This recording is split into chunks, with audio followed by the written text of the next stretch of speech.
Les huitièmes de finale sont lancés et un des favoris, l'Égypte, va rencontrer la République démocratique du Congo. 7 titres face à 2 trophées. C'est un match qu'on va suivre dimanche en direct sur beIN Sport à partir de 21h heure française. Bienvenue sur CM Football, c'est un grand plaisir de vous retrouver après avoir analysé Nigeria-Cameroun qui sera la rencontre de ce samedi. On va analyser ce match entre l'Égypte et la République démocratique du Congo.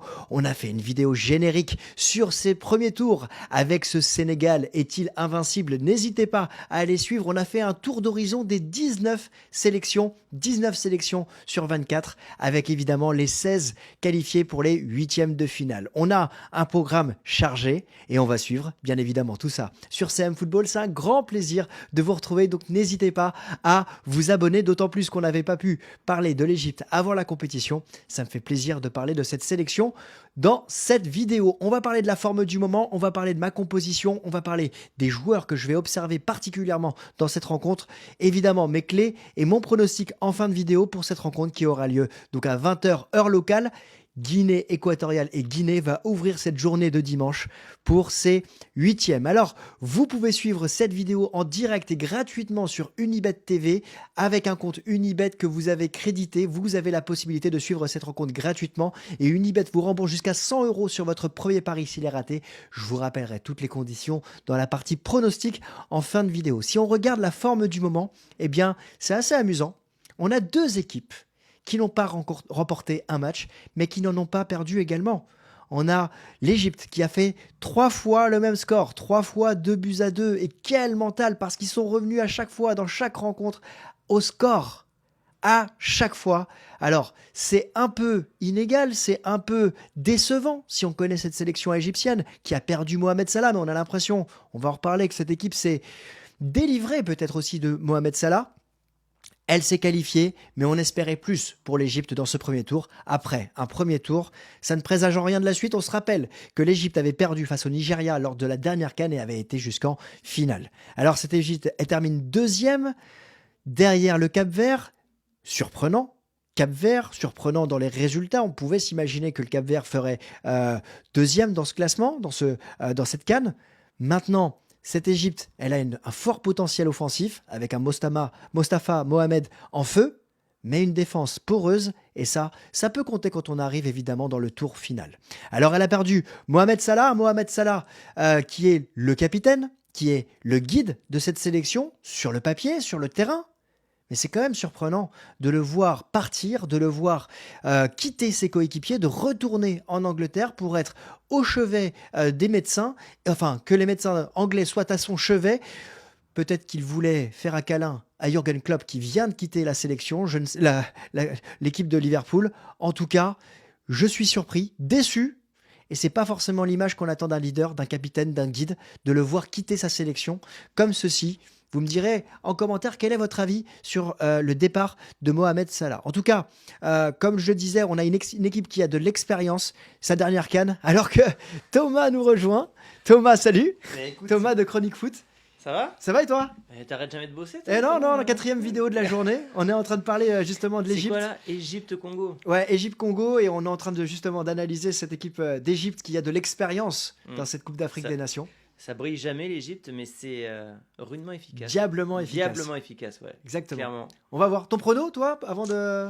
Moi je dirais l'Égypte par un but d'écart. Malheureusement pour mes amis congolais qui nous regardent, on le sait, très nombreux. Rester jusqu'au bout. Oui. Je n'ai pas le même pronostic. Voilà. Bon allez, je te laisse bosser moi. Bon, à tout à l'heure. Allez, ciao, ouais.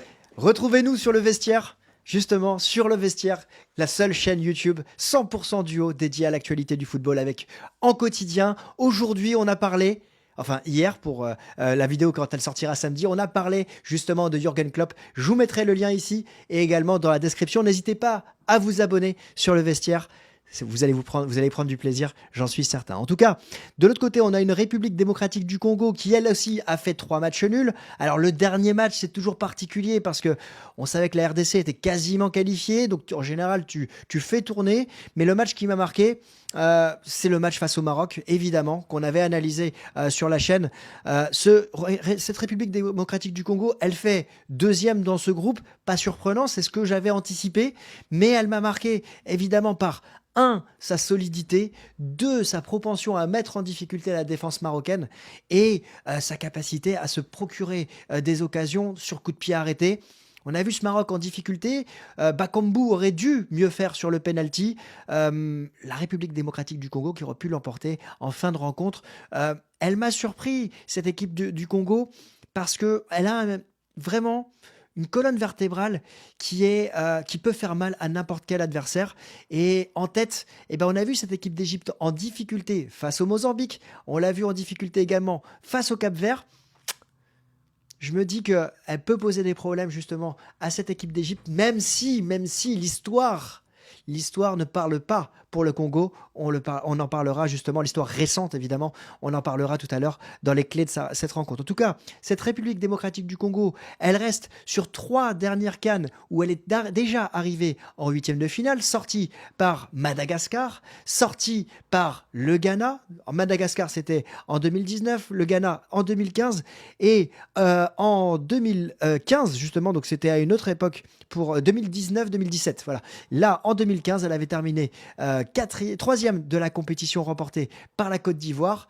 On espère évidemment, si on est congolais, que cette équipe congolaise va refaire l'exploit d'aller quasiment au bout, elle qui a remporté 2 fois le trophée en 68 et 74. Alors, quelle composition pour cette Égypte ?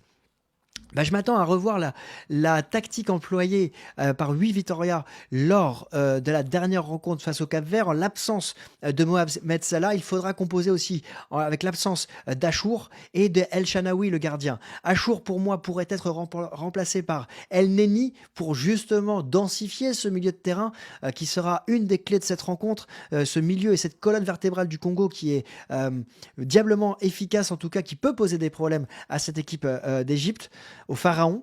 De l'autre côté, on a El Shanaoui qui va être sorti, et donc c'est Gabaski qui lui a l'habitude de cette Coupe d'Afrique des Nations, lui qui avait disputé l'ensemble du tour final et même quasiment la totalité de la compétition déjà en 2022. Dites-moi en commentaire quelle tactique vous voyez si vous êtes supporter des Pharaons dans cette rencontre. Concernant la République démocratique du Congo, je me dis, les Léopards, si je ne me trompe pas, je me dis que cette équipe va employer la même tactique qui avait été utilisée face au Maroc.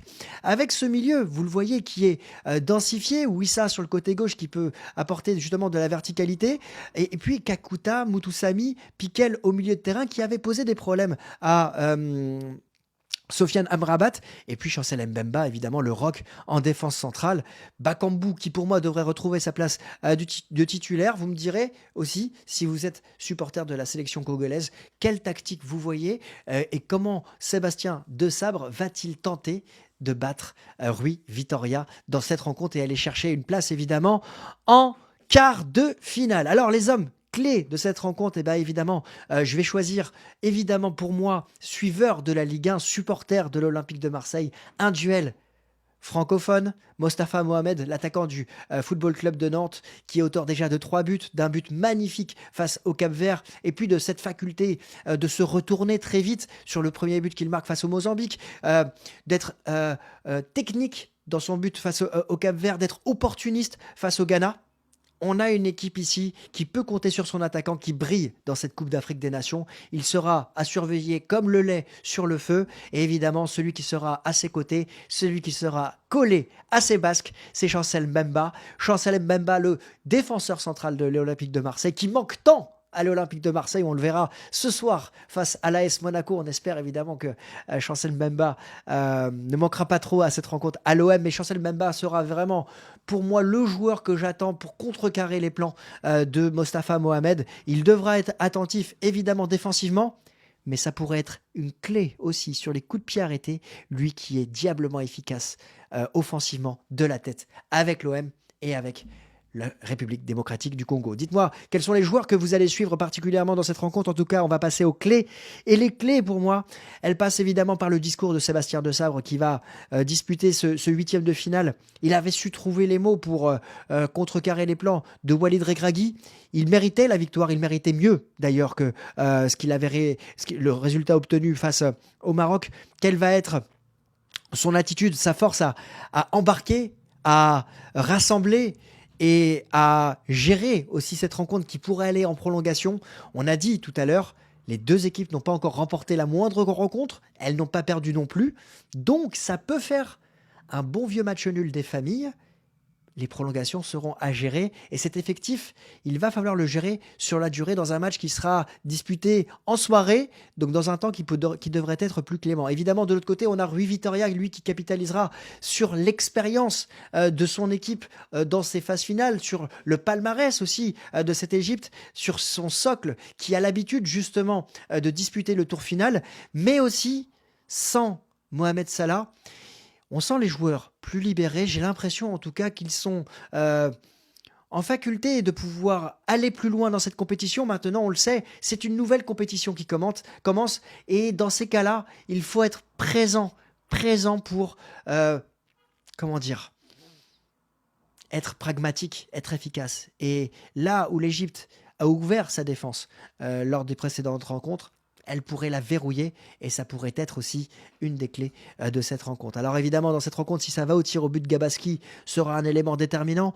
On se rappelle que lors de la CAN, la dernière CAN, l'Égypte avait été 3 fois sur 4 au tir au but, 4 fois sur 4 en prolongation. Gabaski avait été décisif lors des 2 premiers tours, n'avait pas été décisif lors de la finale, mais on sait que c'est un très grand gardien. Et au tir au but, on le sait aussi, malheureusement, que trop en France, avec l'équipe de France notamment, ce n'est pas une loterie et Gabaski pourrait être un des éléments clés. Enfin, il y a l'expérience et l'histoire récente entre les deux équipes. Les 2 dernières fois qu'elles se sont rencontrées lors des Coupes d'Afrique des Nations, c'est l'Égypte qui l'avait emporté 2-0 en 2019 et enfin 4-1, c'était en 2006. Alors, dans ce contexte, quel sera mon pronostic ? Vous allez le voir, je peux vous créer une petite surprise ici. On va le voir avec mon partenaire Unibet qui vous rembourse jusqu'à 100 € sur votre premier pari s'il est raté. Ça se passe avec le lien qui est dans la description. Vous cliquez, vous vous inscrivez, vous créditez votre compte, vous jouez.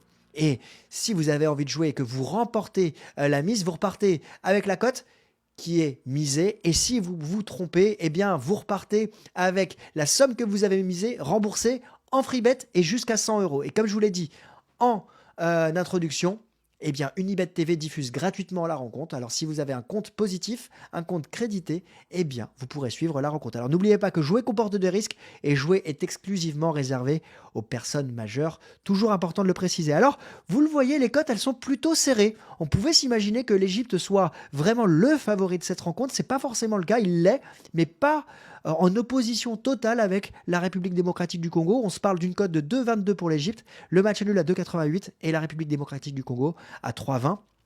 Je vous ai mis ces cotes-là, c'est dans les 90 minutes. La cote de la qualification, c'est quelle que soit l'issue de la rencontre.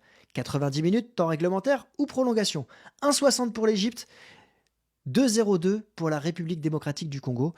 Avant de passer à la dernière slide, je vous donne mon pronostic.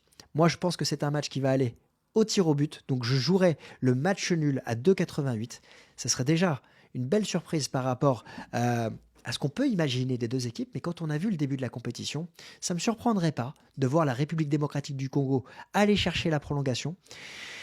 Si ça reste en prolongation, je m'attends à voir la République démocratique du Congo l'emporter. C'est la grosse cote, 11,50, victoire de la République démocratique du Congo dans les prolongations. En revanche, si ça va au tir au but, je vois l'Égypte l'emporter cote à 8,20. En tout cas, je m'attends à une prolongation.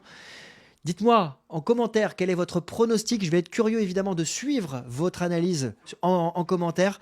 Je m'attends à un match serré. Match nul, ça sera la suite logique par rapport aux 6 matchs nuls qui ont vu se réaliser entre les deux équipes depuis le début de la compétition, depuis le début de cette CAN. En tout cas, on vit une très grande CAN et ça pourrait être, sans faire injure, au niveau évidemment de la République démocratique du Congo, mais sur le papier, c'est l'Égypte qui est favori. Et ça, je pense que ça se comprend. Ça pourrait être une belle surprise de voir la République démocratique du Congo atteindre les premiers quarts de finale depuis 2015. En tout cas, j'y crois. Et moi, je jouerai donc match nul et victoire de la RDC en prolongation. J'attends votre évidemment pronostic en commentaire. Nous, on va se retrouver pour analyser évidemment le débrief de Nigeria-Cameroun. N'hésitez pas à sonner la cloche. On se retrouvera probablement pour analyser le débrief de cette rencontre. Et puis dimanche matin, rendez-vous Sénégal-Côte d'Ivoire, ça va sortir, ça sera l'avant-match de cette affiche de folie qui sera lundi à 21h. Et bien évidemment, lundi, on se retrouvera pour le débrief de cette rencontre et aussi, évidemment, l'avant-match du Maroc face à l'Afrique du Sud. Je vous souhaite à tous un excellent week-end, un très bel avant-match. Si vous êtes encore présent, écrivez-moi Mbemba et on se retrouve très vite pour une nouvelle vidéo. Bon week-end et bon match. Ciao.